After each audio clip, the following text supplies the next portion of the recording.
China ഇതുവരെ നമ്മൾ പറഞ്ഞ പോലെ നയതന്ത്ര വർത്തമാനങ്ങൾ മാത്രമേ പറയുള്ളൂ. ചൈന അങ്ങനെ ഇത്രയും കോൺഫ്ലിക്റ്റിൽ ഇടപെടാനോ വിമാനം കൊണ്ടുവരാനോ ആയുധം കൊണ്ടുവരാനോ അല്ലെങ്കിൽ ശക്തമായിട്ട് ഇടാൻ തയ്യാറാവുന്ന ഒരു രാജ്യമൊന്നുമല്ല. പക്ഷേ ചൈനയെ സംബന്ധിച്ച് ഇവിടെ നിർണായകമായ പല കാര്യങ്ങളും ഉണ്ട്. ചൈനയും ഇറാനുമായി നല്ല ബന്ധമുണ്ട്.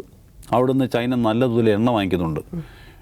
എന്ന് വെച്ചാൽ 10-15% എണ്ണ അവർ വാങ്ങിക്കുന്നത് ഇറാൻ്റെ കയ്യിൽ നിന്നാണ്. ഇറാൻ പെട്ടെന്നൊരു സുപ്രഭാതത്തിൽ ശിഥിലമായി പോയാൽ അത് അവരെ ബാധിക്കും. അവർക്ക് കംഫർട്ടബിളായ റേറ്റിൽ എണ്ണ വാങ്ങിക്കുന്ന രാജ്യമാണ് ഇറാൻ. ആ എണ്ണ വെച്ചിട്ടാണ് വ്യാവസായികമായ വളർച്ചയിൽ ചൈന മുന്നോട്ട് പോകുന്നത്. ചൈനയുടെ എപ്പോഴത്തേക്കും കൺസേൺ എന്താണ്? അവരുടെ വ്യാവസായിക വളർച്ചയാണ്, മറ്റു കാര്യങ്ങളല്ല. അപ്പോൾ അതിനെ ബുദ്ധിമുട്ടിക്കുന്ന ഒരു ഘടകം രൂപപ്പെട്ടു വരുന്നു.